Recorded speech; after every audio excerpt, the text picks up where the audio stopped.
दिल्ली में ब्लास्ट के बाद अब योगी की नजर आतंक की नर्सरी पर पड़ गई है और इसलिए योगी आदित्यनाथ ने यूपी के मदरसों की एक एक डिटेल जमा करना शुरू कर दिया है। ऑर्डर इसके लिए जा चुके हैं। इन मदरसों की गतिविधियों पर इंटेलिजेंस डिपार्टमेंट की नजर बहुत पहले से है, लेकिन दिल्ली ब्लास्ट केस में पकड़े गए यूनिवर्सिटी के डॉक्टर्स ने ये क्लियर कर दिया है कि मदरसे और यूनिवर्सिटीज आतंकी संगठनों के लिए रॉ मटेरियल मुहैया करा रहे हैं, जो कि बेहद गंभीर बात है, चिंताजनक है। मदरसों से रिपोर्ट तलब करने के बाद कुछ लोग भड़क गए हैं कि एटीएस को डिटेल मांगने का पावर आखिर किसने दिया। ये लोग शायद ये भूल रहे हैं कि यूपी में योगी रूल चलता है।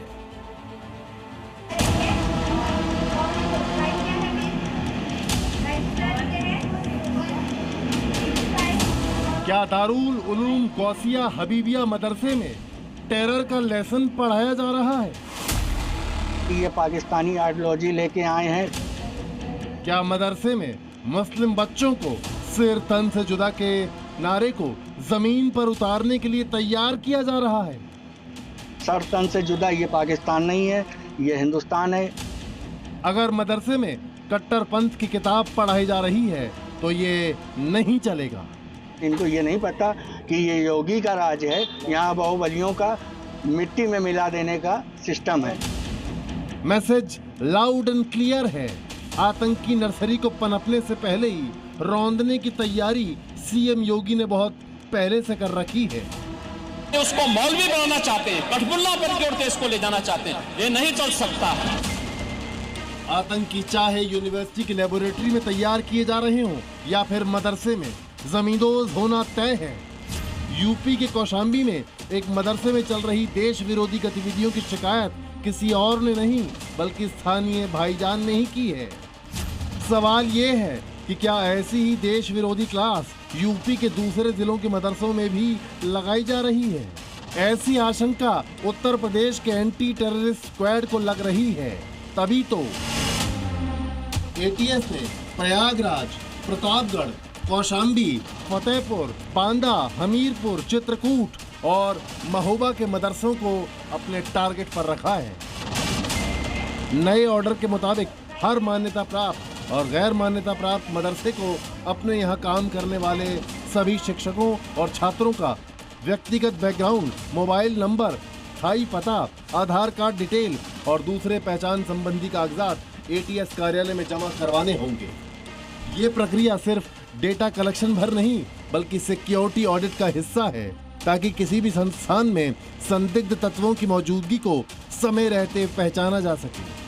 सूत्रों के अनुसार यूपी एटीएस को यह जानकारी मिली है कि उत्तर प्रदेश के तमाम मदरसों और धार्मिक प्राइवेट संस्थानों में लगातार बाहरी राज्यों से युवाओं की आवाजाही बढ़ी है। इसको देखते हुए एटीएस को इस पूरे मामले के वेरिफिकेशन की पूरी जिम्मेदारी दे दी गई है। यूपी के मदरसों की डिटेल क्यों जरूरी है? यूपी के संत कबीर नगर के खलीलाबाद में मौलाना शमसुल हुदा ने लंदन की नागरिकता लेने के बावजूद 4 साल तक मदरसे से टीचर की तनख्वाह ली। लखनऊ स्थित इंटीग्रल यूनिवर्सिटी का शिक्षक परवेज अंसारी का नाम दिल्ली ब्लास्ट केस में आया। परवेज अंसारी की गिरफ्तारी के बाद खुफिया एजेंसियों ने विश्वविद्यालय प्रशासन को निर्देश दिया कि जम्मू कश्मीर से आने वाले सभी प्रोफेसरों की पहचान और दस्तावेज मुहैया कराए जाए। जम्मू कश्मीर से पढ़ने आए छात्रों का रिकॉर्ड जमा किया जाए। विदेशी छात्रों की संख्या, सिलेबस और उनकी भूमिकाओं की डिटेल इंटेलिजेंस विभाग को सौंपी जाए। केंद्रीय एजेंसियों के साथ साथ राज्य स्तरीय टीमों को भी ये निर्देश दिए गए हैं कि तमाम मदरसे और शैक्षिक संस्थानों की क्रॉस वेरिफिकेशन करें। ऐसे में लगातार यहाँ पर जो आवाजाही हो रही है उन सब तमाम गतिविधियों की पूरी रिपोर्ट भी तैयार करें। कट्टरपंथी अड्डों की पहचान जरूरी है। दिल्ली ब्लास्ट केस में वो लोग शामिल थे जो पढ़े लिखे हैं, लेकिन उनका ब्रेन वॉश हुआ। दिल्ली ब्लास्ट के बाद ये फैक्ट एस्टेब्लिश हो चुका है कि आतंकी संगठन यूनिवर्सिटी और मदरसे को कच्चे माल की तरह इस्तेमाल कर रहे हैं। लिहाजा घटना हो उसके पहले एहतियात जरूरी है, लेकिन ये बात भी कुछ भाईजान को नहीं पच रही है। एटीएस के नोटिस के बाद प्रयागराज के मदरसों के शिक्षक भड़के हुए हैं। हमें पत्राचार करने में कोई डर नहीं है। पेपर में और न्यूज में जब आ जाता है, इससे बच्चों के पेरेंट्स में बड़ी ही खलबली मचती है कि मदरसे में बच्चों को भेजा जाए कि ना भेजा जाए। यानी माहौल कहें तो डरावना हो जाता है। माहौल बिल्कुल डरावना हो जाता है, भयभीत हो जाता है। बहुत ज्यादा जांच पड़ताल करने से पढ़ाने में दुश्वारी आती है, पठन पाठन में, कि लोगों का या शिक्षकों का ध्यान उधर चला जाता है। अगर खाली रहेंगे लोग तो पढ़ाने में लगे रहेंगे तो वो ज्यादा बेहतर होता है। प्रयागराज ही नहीं, आगरा के एक भाईजान को मदरसे की डिटेल देने में परेशानी है। उनके जहन में भी सवाल तैरने लगे हैं। मदरसों में जो बच्चे पढ़ते हैं उनके दस्तावेज और उनसे वो तो बच्चे पढ़ेंगे वहाँ। मुसलमानों को परेशान करने वाले रोजाना की नए जो है हथकंडे अपना रहे हैं उत्तर प्रदेश सरकार। इसे सरकार को जो हस्तक्षेप करके ATS को रोकना चाहिए। ये चंद मजहबी ठेकेदार हैं जिन्हें ATS को जानकारी देने में गुरेज है। इन्हें देश के आम आदमी की गाड़ी कमाई से चल रहे मदरसे से सैलरी लेने में एतराज नहीं है, लेकिन देश की जांच एजेंसियों को सहयोग करने में दिक्कत है। इन्हें कौशाम्बी के संदीपन घाट के मदरसे की कहानी जरूर सुननी चाहिए।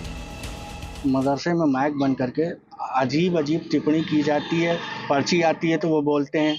अब वो कहाँ से आती है, किसने भेजा, क्या है, इनके दिमाग में क्या भरा है। ये पाकिस्तानी आइडियोलॉजी लेके आए हैं, सर तन से जुदा। ये पाकिस्तान नहीं है, ये हिंदुस्तान है। चाहे अब भाईजान रूठे या मौलवी साहब बिदके, यूपी ATS की मांगी गई जानकारी अगर तय समय सीमा के अंदर नहीं मिली तो जैसा कि मियां भाई को पता है, शासन योगी का है और जहां योगी है वहां अवैध कुछ भी हो, बुलडोजर तैयार रहता है। ब्यूरो रिपोर्ट, जी मीडिया। दिल्ली ब्लास्ट मामले में शिकंजे में आई आतंकी डॉक्टर शाहीन बेशक गिरफ्तार हो चुकी है, लेकिन उसके बिछाए मोहरे अब भी आपके बीच में मौजूद हैं। जांच एजेंसियों ने खुलासा किया है कि शाहीन ने महिला स्लीपर सेल तैयार किया था, जिन्हें जांच एजेंसियां लगातार तलाश कर रही हैं। उन सभी ने अपना मोबाइल नंबर स्विच ऑफ कर दिया है। लखनऊ पर आतंकी खतरे का यही है terror code 19।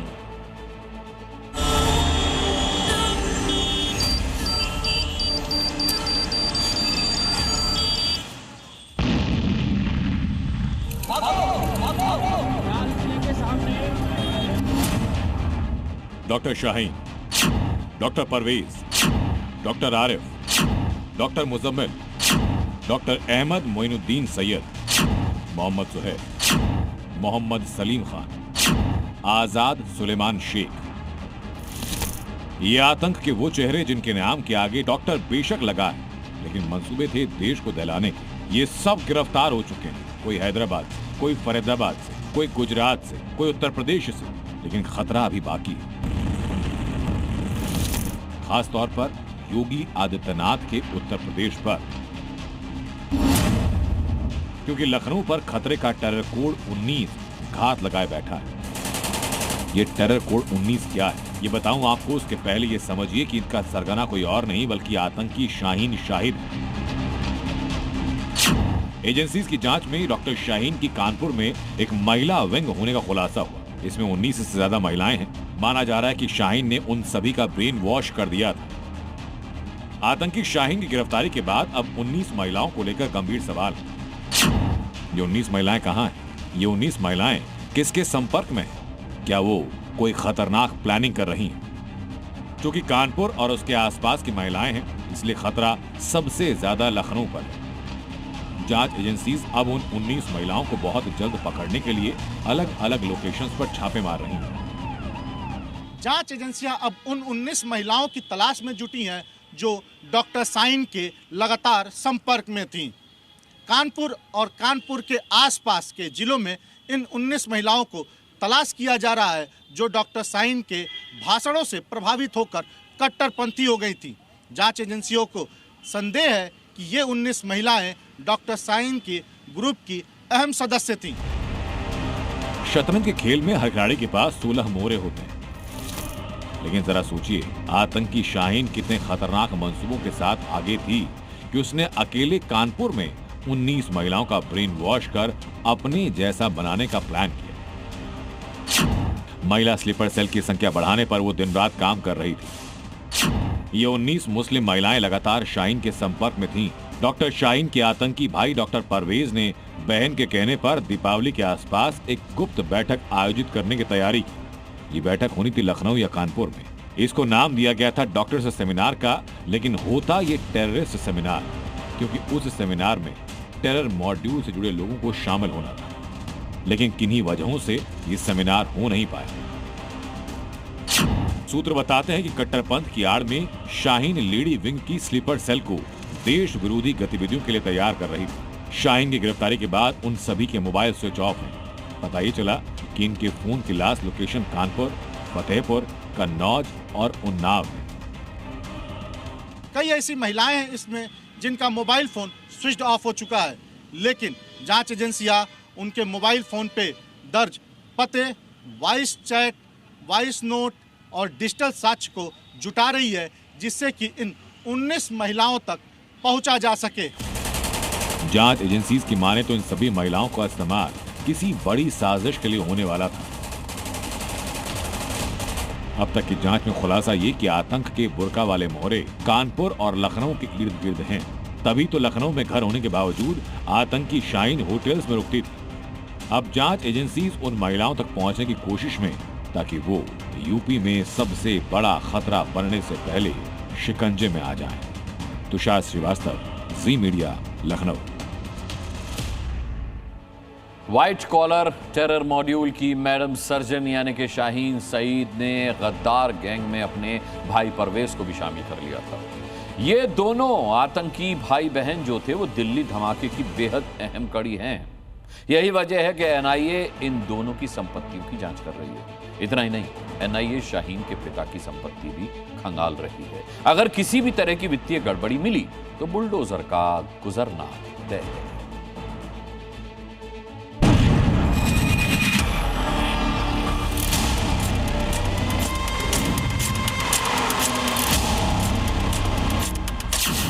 Doctor Shaheen Saeed और डॉक्टर परवेज अंसारी, ये व्हाइट कॉलर टेरर मॉड्यूल के वो डॉक्टर हैं जिन्होंने मरीजों की नब्ज पकड़ने की बजाय देश विरोधी साजिश का दामन थाम लिया। भाई बहन की इस आतंकी जोड़ी के तार फरीदाबाद, लखनऊ, कानपुर और अयोध्या तक फैले। यही वजह है कि आतंकी डॉक्टर से पूछताछ के अलावा एनआईए इनके कनेक्शन, फंडिंग और संपत्तियों की जांच में जुट गई। दावा है कि शाहीन को हवाला के जरिए लाखों रुपए मिले थे। ऐसे में हवाला नेटवर्क को डिकोड करने के साथ साथ एनआईए अब इस बात का भी पता लगा रही है कि उन पैसों का इस्तेमाल कहां और कैसे हुआ। एनआईए ने आतंकी शाहीन और परवेज की चल अचल संपत्तियों की डिटेल भी इकट्ठा की है। शाहीन की गिरफ्तारी के बाद एनआईए ने लखनऊ में उसके लालबाग वाले घर और परवेज के मणियाव वाले ठिकाने से कई दस्तावेज जब्त किए। जांच में पता चला है कि शाहीन के 7 बैंक खातों में पिछले 7 सालों में 1 करोड़ 55 लाख रुपए का संदिग्ध लेन देन हुआ। ये फंडिंग कहां से आई और कहां खर्च हुई, इसकी जांच जारी है। दावा है कि शाहीन और परवेज के पास 6 गाड़ियां थी। ऐसे में शक है कि आतंकी फंडिंग के जरिए ही इन गाड़ियों की खरीद फरोख्त की जा रही थी। एनआईए डॉक्टर शाहीन और डॉक्टर परवेज अंसारी के संपत्तियों का ब्यौरा खंगाल रही है। साथ ही डॉक्टर शाहीन और परवेज अंसारी के पिता की भी संपत्तियों के बारे में पता लगा रही है। अभी तक डॉक्टर शाहीन के पिता की एक संपत्ति लखनऊ के खानदारी बाजार इलाके में मिली है, तो दूसरी आईएम रोड स्थित एक घर मिला है। इसके अलावा आपस में जिससे लेन देन हुई है उसके बारे में भी एनआईए जांच कर रही है। आतंकी भाई बहन की प्रॉपर्टी पर चलेगा बुलडोजर। जम्मू कश्मीर पुलिस और यूपी एटीएस ने जब शाहीन और परवेज के घर छापा मारा था तो वहां कई मोबाइल और टैबलेट जब्त किए गए थे। एनआईए शाहीन के पिता की संपत्ति की भी जांच कर रही है। अगर यूपी में शाहीन या उसके परिवार की एक भी संपत्ति के पीछे टेरर फंडिंग मिला तो समझिए योगी का बुलडोजर गरजना तय है। बुलडोजर की आहट से अल-फलाह यूनिवर्सिटी की नींव भी कांप रही है, क्योंकि ये यूनिवर्सिटी आतंकी अड्डा होने के साथ साथ मनी लॉन्ड्रिंग का जरिया भी बन गई थी। यही वजह है कि ईडी ने यूनिवर्सिटी के चेयरमैन जवाद अहमद सिद्दीकी को 13 दिन की रिमांड पर ले लिया। मेरे सामने जो आप ये अपार्टमेंट देख रहे हैं, इसके बगल से ही है अल-फला यूनिवर्सिटी के हेड ऑफिस का रास्ता, जहां से इस यूनिवर्सिटी के फाउंडर जावेद अहमद सिद्दीकी को गिरफ्तार किया है। फिलहाल ईडी ने 13 दिनों की कस्टडी में लिया है फाउंडर को, क्योंकि यूनिवर्सिटी में एक और जहां आतंकी साजिश रची जा रही थी, वहीं यहां से मनी लॉन्ड्रिंग के मामले भी चल रहे थे। ईडी ने जिस जवाद अहमद सिद्दीकी को हिरासत में लिया है, उसका पुराना आपराधिक रिकॉर्ड रहा है। जवाद धोखाधड़ी के मामले में 3 साल तक तिहाड़ की हवा खा चुका है। एक तरफ टेरर फंडिंग और दूसरी तरफ मनी लॉन्ड्रिंग के इन मामलों ने इंसाफ वाले बुलडोजर को इनविटेशन भेज दिया है। अगर आरोप सिद्ध हो तो टेरर मॉड्यूल में शामिल हर डॉक्टर का इलाज बुलडोजर ही करेगा और फरीदाबाद से लखनऊ तक आतंक के खिलाफ बुलडोजर दौड़ेगा। Bureau report. दिल्ली ब्लास्ट का सुइसाइड बॉम्बर आतंकी उमर पूरे हिंदुस्तान में फिदाइन फौज तैयार कर रहा था। इसके लिए वो अल-फला यूनिवर्सिटी में क्लास भी कम लेता था। क्लास में जाता था लेकिन 10 से 15 मिनट में ही निकल जाता था। पूरे समय वो बस फिदाइन तैयार करने के लिए वीडियो शूट किया करता था। इन वीडियोस को उमर व्हाट्सएप ग्रुप में भेजा करता था। अब जांच एजेंसियां पता लगाने में जुटी हैं कि ये 70 वीडियो किसके किसके पास पहुंचे।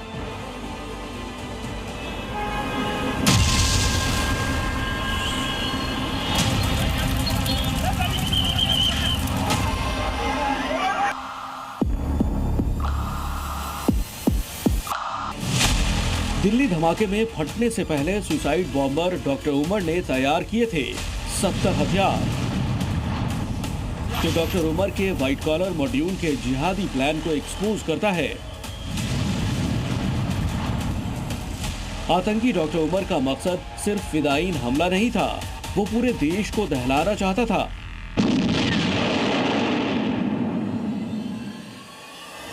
इसके लिए उमर अपने आतंकी डॉक्टर ग्रुप और दूसरे मुस्लिम युवाओं का भी ब्रेन वॉश कर रहा था, ताकि वो सुसाइड बॉम्बर की फौज बना सके। इसके लिए वो बाकायदा भड़काऊ वीडियोस बनाता था और ये वीडियो मुस्लिम युवाओं को भेजता था। सूत्रों के मुताबिक गिरफ्तार आतंकियों के मोबाइल से 70 वीडियो मिले हैं, जिनके जरिए युवाओं को फिदाइन बनाने की प्लानिंग थी। इन 70 वीडियो में से 12 वीडियो खुद आतंकी उमर ने शूट किए थे। ऐसे ही वीडियो ब्रेन वॉश के लिए 11 लोगों को भेजे गए थे। इनमें से 7 युवा कश्मीरी मूल के बताए जा रहे हैं और सभी का अल-फलाह यूनिवर्सिटी से लिंक मिला है। बाकी 4 युवा यूपी, केरल और कर्नाटक के रहने वाले हैं। उमर के बारे में बताया जा रहा है कि वो मल्टीपल फ़ोन्स यूज़ करता था, उसमें से भी वही वीडियो निकला जो इंग्लिश में रिकॉर्ड किया गया था, जो सेल्फ रिकॉर्डिंग थी उमर की, जिसमें उसने सुसाइड बम्बिंग को जस्टिफाई किया था। और इसके अलावा कई ISIS के वीडियो और अलकायदा के वीडियो भी उससे रिकवर हुए हैं, जो रेडिकलाइजेशन में यूज़ किए जाते हैं। ये सबूत खुद आतंकी उमर के मोबाइल फ़ोन से मिले हैं। आतंकी उमर दिल्ली ब्लास्ट के कुछ हफ्ते पहले पुलवामा के कोइल गांव में अपने घर गया था, जहां उमर ने अपने भाई से मुलाकात की और उसे एक मोबाइल फोन देते हुए कहा था कि अगर उसे कुछ हो जाए तो मोबाइल फोन को पानी में फेंक देना या नष्ट कर देना। एक फोन जो है अपने भाई को यहाँ पर दिया था, जो उसने पानी में फेंका था। फिर बाद में उसको फोरेंसिक ने रिकवर किया और उसकी जो जांच की गई, उस जांच से ये पता चला कि उसमें कुछ ऐसे वीडियोस थे जिसमें उमर का भी अपना वीडियो था, जो लोगों को रेडिकलाइज करने में इस्तेमाल किए जाते थे। अब ये फोन जांच एजेंसियों ने बरामद कर लिया है, जिसकी जांच की जा रही है। जांच में ये सामने आया कि आमिर रशीद, जिसने आतंकी उमर को i20 कार दिलवाई थी, उसको भी फिदाइन बनाने की कोशिश की गई थी, लेकिन वो इसके लिए तैयार नहीं था, जिसके बाद उमर ने उसे भी जिहादी वीडियो भेजे थे। आतंकी उमर देश के खिलाफ अकेले साजिश नहीं रच रहा था, बल्कि वो अपने पाकिस्तानी हैंडलर्स के संपर्क में था। जैश-ए मोहम्मद और लश्कर-ए-तैयबा के आतंकी उमर को गाइड कर रहे थे। इनका मकसद हिंदुस्तान में फिदाइन फौज खड़ी करना था, जिसका नापाक प्लान पाकिस्तान में बनाया गया। इस बीच दिल्ली ब्लास्ट का नेपाल कनेक्शन भी सामने आया है। सूत्रों के मुताबिक दिल्ली ब्लास्ट को अंजाम देने के लिए नेपाल से 6 पुराने फोन खरीदे गए थे। इसके लिए 17 सिम कार्ड का इस्तेमाल किया गया, जिनमें से 6 सिम यूपी के कानपुर से खरीदे गए। जांच में ये भी सामने आया है कि आतंकी उमर ब्लास्ट से कुछ घंटे पहले डॉक्टर शाहीन के भाई समेत कई लोगों के संपर्क में था। मुमकिन है कि उमर के ब्रेन वॉश वाले वीडियो इन तक भी पहुंचे हों। आतंकी मॉड्यूल से जुड़ी हुई 2 कारें भी कानपुर से खरीदी गई हैं। वहीं 6 सिम खरीदने की बात भी सामने आ रही है। सूत्रों की माने तो एजेंसियां कानपुर के जितने मुस्लिम बाहुल इलाके उस जगह लगातार पूछताछ कर रही हैं। जांच एजेंसियां एक तरफ उमर का वीडियो डिकोड कर रही हैं, तो दूसरी तरफ इसकी इन्वेस्टिगेशन चल रही है कि सुसाइड बॉम्बर वाले वीडियो उमर ने आखिर कितने लोगों के मोबाइल तक पहुंचाया था। श्रीनगर से खालिद हुसैन, कानपुर से प्रवीण पांडे के साथ ब्यूरो रिपोर्ट, जी मीडिया। जो भी दल चुनाव आयोग के एसआईआर का विरोध कर रहे हैं, उन्हें बंगाल से आया एक वीडियो आज मैं दिखाने जा रहा हूं। बंगाल में एसआईआर शुरू होते ही बांग्लादेशी घुसपैठिए बंगाल छोड़ने लगे हैं। वतन वापसी करने के लिए बंगाल में बॉर्डर पर भगदड़ मच गई है। ममता बनर्जी इन्हीं घुसपैठियों की वकालत करती हैं। अब वही दीदी को छोड़कर भाग रहे हैं।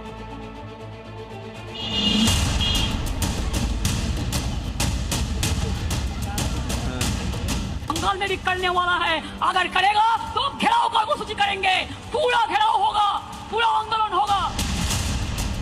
चुनाव आयोग को दीदी ने चेतावनी दी, नाम कटने नहीं देंगे, हम नाम डालने नहीं देंगे।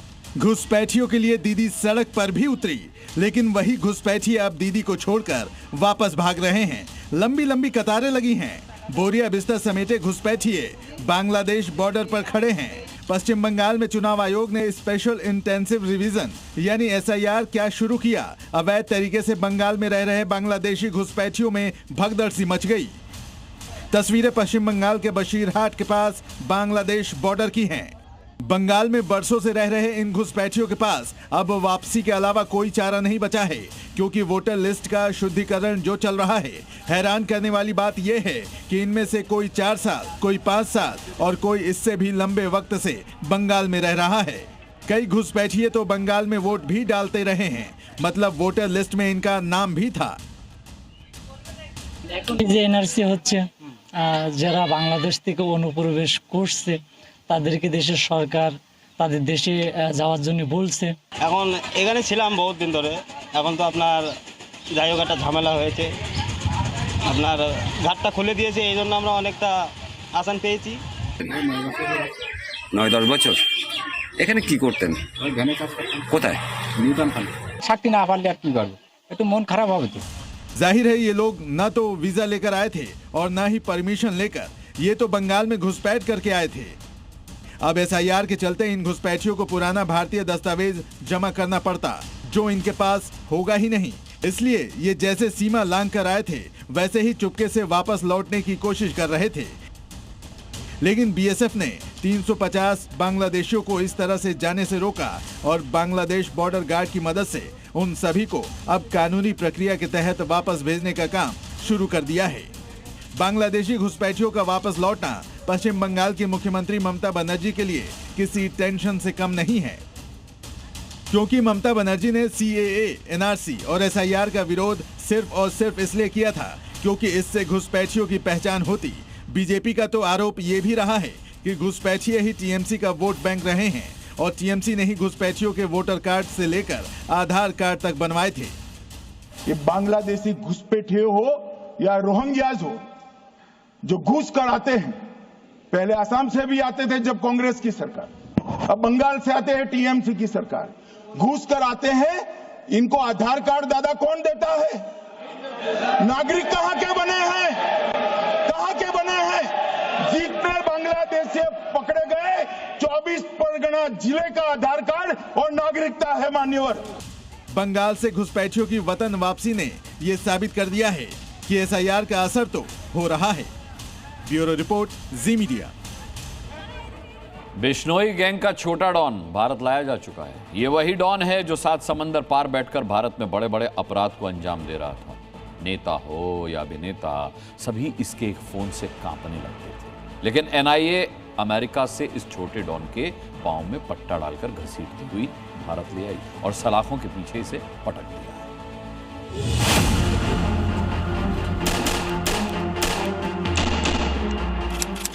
29 मई 2022 सिद्धू मूसेवाला की हत्या। 12 अक्टूबर 2024 बाबा सिद्दीकी की हत्या। 14 अप्रैल 2024 सलमान खान के घर फायरिंग। और इन सभी वारदातों का एक ही मास्टरमाइंड गैंगस्टर अनमोल बिश्नोई।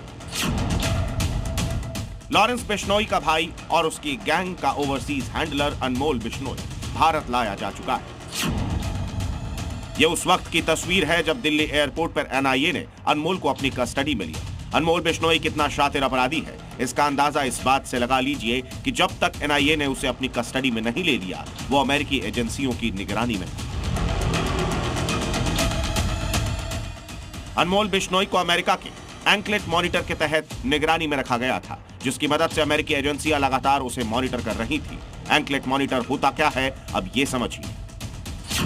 एंकलेट मॉनिटर एक इलेक्ट्रॉनिक डिवाइस होता है जो किसी भी अपराधी को एक जगह से दूसरी जगह शिफ्ट करते समय पहनाया जाता है। इस डिवाइस की मदद से हर वक्त आरोपी की लोकेशन ट्रैक की जा सकती है। अगर अपराधी एंकलेट मॉनिटर को हटाने की कोशिश करता है तो यह डिवाइस फौरन अलर्ट जारी कर देता है। जब अनमोल बिश्नोई को एनआईए को सुपुर्द किया गया, तब जाकर उसके पैर से यह एंकलेट मॉनिटर हटाया गया। एनआईए की अदालत ने अनमोल बिश्नोई को 14 दिन की कस्टडी में भेज दिया है, लेकिन मुंबई पुलिस, पंजाब पुलिस और राजस्थान पुलिस सभी अनमोल की कस्टडी चाहती है। अनमोल बिश्नोई के भारत डिपोर्ट होने के बहुत बड़े मायने हैं, क्योंकि अनमोल बिश्नोई गुजरात की साबरमती जेल में बंद गैंगस्टर लॉरेंस बिश्नोई का भाई है। लॉरेंस गैंग के हर ऑपरेशन का जिम्मा भी अनमोल पर हुआ करता था। उसको भारत वापस लाया जाना लॉरेंस के लिए बड़ी चोट से कम नहीं है। बाबा सिद्दीकी की हत्या के बाद से ही अनमोल बिश्नोई को भारत लाने की कवायद तेज हो गई थी। जो 1992 में हुआ था, क्या वो 2025 में होगा? आज हिंदू संगठनों ने तो कुछ ऐसा ही करने का ऐलान किया। संभल में आज हरिहर सेना शाही जामा मस्जिद के पास हरिहर यात्रा निकालने वाली थी। संभल में मस्जिद के पास भी सुरक्षा घेरा था, तो यात्रा निकालने से रोकने के लिए योगी फोर्स वहां डटी हुई थी। जब परिक्रमा नहीं निकल पाई तो हिंदू संगठनों और साधु संतों ने संभल में कार सेवा का ऐलान कर दिया।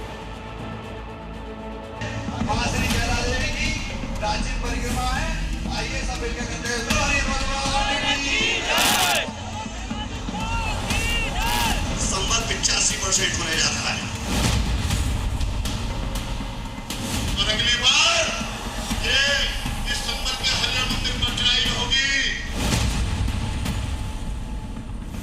संभल फिर अपनी पौराणिक स्थिति में होने जा रहा है और इस जामा मस्जिद हरिहर मंदिर को ऊपर कूच करके उसकी एक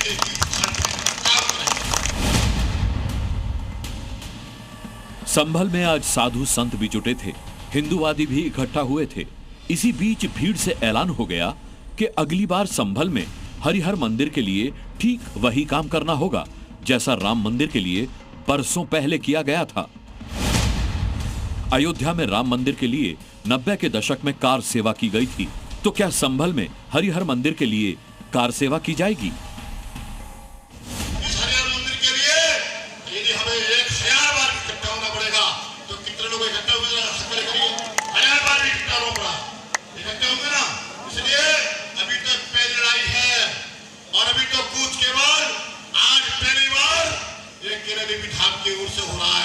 और अगली बार ये इस संभल के हरिहर मंदिर पर जिस हरिहर मंदिर के लिए हिंदू संगठन हजार बार इकट्ठा होने की बात कर रहे हैं, वो दरअसल अभी की शाही जामा मस्जिद है।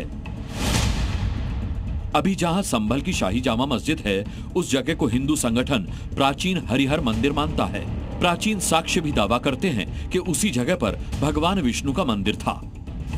संभल के चारों तरफ के गांव जो हजारों गांव हैं, और हजारों गांव के लोग और सारे रोड से कूच करेंगे और इस जामा मस्जिद हरिहर मंदिर के ऊपर कूच करके उसकी एक काम करेंगे। इसी का ट्रेलर दिखाने के लिए आज संभल में कैला धाम में साधु संत और हिंदूवादी नेता जुटे थे। वो हरिहर यात्रा निकालना चाहते थे, जामा मस्जिद की परिक्रमा करना चाहते थे, लेकिन किसी अनहोनी की आशंका को देखते हुए योगी फोर्स ने उन्हें मस्जिद की ओर कूच नहीं करने दिया। संभल 85% होने जा रहा है।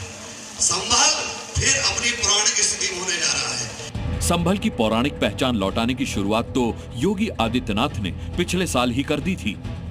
पुराणों में संभल की पहचान एक प्राचीन धार्मिक नगरी के रूप में है, लेकिन पिछले कुछ दशकों में उस पहचान पर धर्म विशेष का अतिक्रमण हो गया था। जितने भी होंगे सब ढूंढेंगे, सब निकालेंगे और दुनिया को बोलेंगे कि भगवान ने जिसको आंखें दी हैं वो आके देखो तो क्या हुआ था संभल में। अब हिंदू संगठनों ने राम मंदिर जैसी कार सेवा का ऐलान कर दिया है। कई हिंदू तो कह रहे हैं कि वो कार सेवा के लिए तैयार हैं, लेकिन मुस्लिम इस ऐलान भर से भड़के हुए हैं। यहाँ पर भी हरिहर मंदिर है विष्णु का नीचे, और इन्होंने मस्जिद बना रखी है। क्या हमारा हक नहीं है? हम झगड़ा नहीं चाहते, हिंसा नहीं चाहते। जो मुस्लिम पक्ष है ये अगर हमें नहीं करने देगा, ये शासन नहीं करने देगा, तो फिर हमें पूरे भारत में आवाज बुलंद करके एक कार सेवा निकाल कर फिर हम इसकी एक एक ईंट बखेरने का काम भी करेंगे। सरकार इस तरीके से छुटभइये तथाकथित और नफरती चिंटुओं को ऊपर अंकुश लगाए, जिससे देश के अंदर सांप्रदायिक तनाव ना फैले, क्योंकि इस तरीके के नेता बार बार मुसलमानों को प्रवोक करने के लिए, उनको उकसाने के लिए ये नफरती बयानबाजी कर रहे हैं। तो ये विवादित बयान जो है भड़काऊ बयान है, ज्यादा इसके ऊपर अंकुश लगाना चाहिए और स्टेट सरकार तमाशा दिख रही है, तुरंत अंकुश लगाना चाहिए ऐसे नेताओं पे। जाहिर है कानून को हाथ में कोई नहीं ले सकता। योगी फोर्स संभल में मुस्तैद है, लेकिन संभल में पिछले साल जो सर्वे हुआ था उसमें मस्जिद के हरिहर मंदिर होने के सबूत मिले थे। सूत्रों के मुताबिक जामा मस्जिद के अंदर 2 भव्य वट वृक्ष हैं। मस्जिद में कुआं भी है जो आधा अंदर है आधा बाहर है। बाहर वाले हिस्से को ढक दिया गया है। जामा मस्जिद के भीतर 50 से ज्यादा फूल के निशान मिले हैं। इमारत के शिखर यानी गुम्मद वाले हिस्से को सपाट कर दिया गया है। सर्वे के दौरान इमारत के पुराने निर्माण को बदलने के सबूत भी मिले थे। मस्जिद में नए कंस्ट्रक्शन के कई साक्ष्य सामने आए थे। फिलहाल हरिहर मंदिर बनाम जामा मस्जिद का मुद्दा कोर्ट में है और उस पर अभी तक कोई फैसला नहीं आया है, लेकिन हिंदू संगठनों के कार सेवा वाले ऐलान ने मस्जिद से जुड़े लोगों की टेंशन जरूर बढ़ा दी है। संभल से राजू राज के साथ ब्यूरो रिपोर्ट, जी मीडिया। उत्तर प्रदेश में वाराणसी के सबसे चर्चित थोक मार्केट दाल मंडी में चौड़ीकरण अभियान लगातार सुर्खियों में है। योगी फोर्स की तरफ से यहां ध्वस्तीकरण का काम शुरू किया जा चुका है, लेकिन अब धीरे धीरे दाल मंडी में स्थानीय व्यापारियों और उनके परिवार की नाराजगी और विरोध खुलकर सामने आने लगा है। दुकानदार अब योगी फोर्स के सामने अपने घर की महिलाओं को ढाल बना रहे हैं। इसी का नतीजा है कि टीम को बार बार बिना कार्रवाई के लौटना पड़ रहा है, यानी दाल मंडी में प्रशासन की मुश्किलें बढ़ने लगी हैं। अब देखना यह है कि बुर्का गैंग बनाम योगी फोर्स के बीच जीत किसकी होगी।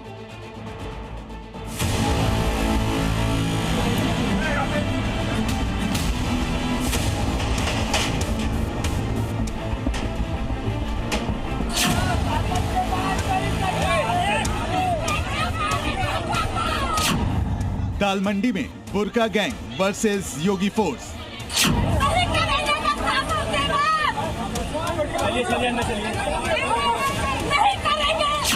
बुलडोजर का खौफ, बुर्के में विरोध।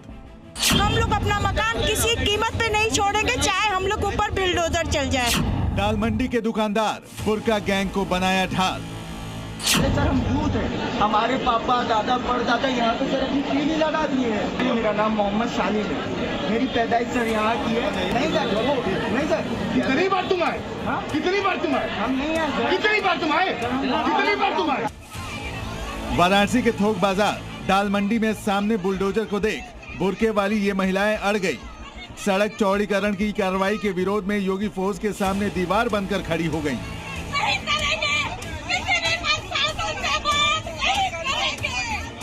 वाराणसी विकास प्राधिकरण की टीम फोर्स के साथ पहुंची तो थी 2 अवैध मकानों को ढहाने, लेकिन बुर्के वाली इन महिलाओं के धरने के आगे बुलडोजर 1 इंच आगे नहीं बढ़ पाया। पाप का राज चल रहा है क्या ये? महिलाएं अड़ी रही, घंटों विवाद चलता रहा, लेकिन हालात जस के तस बने रहे। हमको दाल मंडी खाली करनी ही नहीं है, बस हमको कोई मुआवजा नहीं चाहिए। दाल मंडी में 14 मकान अवैध चिन्हित किए गए हैं, जिनमें 2 मकानों को ढहाया जाना है। प्रशासन की टीम दाल मंडी पहुंची, बुलडोजर तैयार था। आसपास के दुकानदार और स्थानीय वहां इकट्ठा हो गए, दुकानें बंद करा दी गई। प्रशासन के खिलाफ नारेबाजी होने लगी और इसी बीच बुर्के में मौजूद महिलाओं को बुलडोजर के आगे कर दिया गया। काफी देर तक बहसबाजी चलती रही और आखिरकार प्रशासन की टीम को पहली बार वहां से बिना कार्रवाई किए लौटना पड़ा। दाल मंडी में पहली बार ऐसा हुआ है कि विरोध प्रदर्शन के बाद ये टीम खाली हाथ लौट रही है। तोड़फोड़ की प्रक्रिया शुरू होने वाली थी, मगर भारी विरोध हुआ और अब जो है बिना तोड़फोड़ के ही अधिकारी वापस लौट रहे हैं। समझाने बुझाने की बहुत कोशिश की गई दुकानदारों को, मकान मालिकों को, लेकिन वो सब बेनतीजा रहा। अब देखिए, दाल मंडी इलाके में लगातार चिन्हीकरण किया गया और उसके बाद सड़क चौड़ीकरण के लिए अभियान चलाया गया, लेकिन अब ये जो एक बड़े पैमाने पर वहां के दुकानदारों की नाराजगी सामने आ रही है, तो वो अपने घर की महिलाओं को नाराजगी की ढाल बना करके लगातार पेश कर रहे हैं। दिल्ली में कार धमाका हुआ तो इसे जिन्ना लैंड में बैठे आतंकी मौका समझने लगे। घाटी की शांति को भंग करने के लिए जैश ए मोहम्मद ने अपने आतंकियों को एक्टिव कर दिया, लेकिन जैसे ही सुरक्षा एजेंसियों को इसकी भनक लगी, पूरे जम्मू कश्मीर में हाई अलर्ट जारी कर दिया गया। चप्पे चप्पे की निगरानी बढ़ा दी गई है। इतना ही नहीं, जेल में बंद पुराने पापियों से भी पूछताछ की जा रही है। ऑपरेशन सिंदूर के दौरान मसूद अजहर का आधा परिवार कब्र में पहुंचा तो उसके गुर्गे छटपटा उठे। जिस आतंकी ने ताउम्र बेगुनाहों का खून बहाया, वो अपनों का खून देखकर मौत की भीख मांगने लगा। लेकिन मसूद अजहर वो दुम है जो सीधा होने का नाम नहीं लेती। लाल किले के सामने आतंकी डॉक्टर ने कार ब्लास्ट किया तो मसूद ने अपने पाले आतंकियों को घाटी में घुसपैठ के लिए रवाना कर दिया। खुफिया एजेंसियों को जैसे ही इस नापाक साजिश की भनक लगी, जम्मू कश्मीर में हाई अलर्ट जारी कर दिया गया। खुफिया एजेंसियों का दावा है कि जैश ए मोहम्मद जैसे आतंकी संगठन राजौरी और जम्मू जैसे इलाकों में सुरक्षा बलों और टूरिस्ट स्पॉट्स पर हमले की प्लानिंग कर रहे हैं। दावा किया जा रहा है कि सर्दियां बढ़ते ही ऊपरी इलाकों में मौजूद आतंकी मैदानी इलाकों में सुरक्षित ठिकानों की तलाश में हैं, जिसे देखते हुए घाटी में तलाशी अभियान तेज कर दिया गया है। उसके बाद से जब ये इंटेलिजेंस अलर्ट जो है जम्मू कश्मीर की सिक्योरिटी एजेंसीज को दिया गया, यहाँ पर विजिल जो है इंटेंसिफाई किया गया है। आप देख सकते हैं किस तरह से जितने भी यहाँ पे लोकल गाड़ियाँ हैं, ऑटो रिक्शाज हैं, मोटरसाइकिल्स हैं या 4 व्हीलर्स हैं, उनकी जगह जगह इसी तरह से नाका बनाकर चेकिंग की जा रही है। जगह जगह पार्टियाँ लगाई गई है। इसके अलावा महिला पुलिस को भी आप देख सकते हैं यहाँ पे तैनात किया गया है, ताकि अगर किसी महिला की चेकिंग की जाए तो उसको जो है उसके लिए इनको इस्तेमाल किया जाए। यहाँ पे बाज़ाब्ता एक रजिस्ट्री रखी गई है जिसमें हर वाहन की जो जिसको चेक किया जाता है उसको नोट किया जाता है, कौन यहाँ से गुजरा कौन यहाँ से नहीं गुजरा। एक पूरा रिकॉर्ड, एक डाटा जो है बनाया जा रहा है। एजेंसियों ने अलर्ट जारी किया तो पुलिस की काउंटर इंटेलिजेंस यूनिट ने हाई सिक्योरिटी जेल में छापेमारी की। ये वही जेल है जहां कई कुख्यात आतंकी, ओवरग्राउंड वर्कर और अलगाववादी कैद हैं। काउंटर इंटेलिजेंस की टीमें घाटी के जेलों को सेक्टर दर सेक्टर स्कैन कर रही हैं। जेल के कई ब्लॉक सील कर दिए गए हैं और कैदियों की मूवमेंट पर भी अस्थायी रोक लगा दी गई है। सूत्रों की माने तो इस छापेमारी का मकसद जेल में एक्टिव संभावित आतंकी नेटवर्क को पहचान कर उसे बस्ट करना है। लगातार कश्मीर की अगर हम बात करें तो नियंत्रण रेखा से लेकर बिल्कुल बस्तियों तक हर जगह चेकिंग्स इंटेंसिफाई की गई है। यहाँ तक कि जो रेड्स किए गए हैं वो यहाँ के जेलों में किए गई हैं। सेंट्रल जेल कश्मीर को खंगाला गया, डिस्ट्रिक्ट जेल कुपवाड़ा में रेड की गई, राजौरी में रेड की गई और आज भी जम्मू की जेल में जो है रेड चल रही है, वहाँ चेकिंग की जा रही है। आप देखिए कैसे महिला पुलिस जो है महिलाओं की चेकिंग कर रही है, क्योंकि जिस तरह से जो वुमेंस टेरर ब्रिगेड का मामला सामने आया है उसके बाद महिलाओं पर भी जो है चेकिंग का शिकंजा कसा गया है। घाटी में इस तरह का सर्च ऑपरेशन हर जगह चलाया जा रहा है। मर्द हो या औरत, सभी की पहचान की जा रही है, क्योंकि फरीदाबाद मॉड्यूल को लीड करने वाली मैडम सर्जन ने जिहाद की नई शक्ल को बेनकाब कर दिया है। फिलहाल घाटी में हर नापाक साजिश को फेल करने के लिए सेना, सीआरपीएफ, बीएसएफ और पुलिस जगह जगह छापेमारी कर रही है। Highway, railway station, bus terminal पर तलाशी अभियान चलाया जा रहा है। हर आने जाने वाली गाड़ियों पर पैनी नजर रखी जा रही है। साथ ही सोशल मीडिया की स्पेशल मॉनिटरिंग की जा रही है। सेना और Jammu Kashmir police OGW workers पर खास नजर रख रही है, क्योंकि OGW ही आतंकियों के असली मददगार हैं। अगर इन्हें कंट्रोल कर लिया गया तो आतंकियों की कमर तोड़ने में देर नहीं लगेगी। खालिद हुसैन के साथ ब्यूरो रिपोर्ट, जी मीडिया।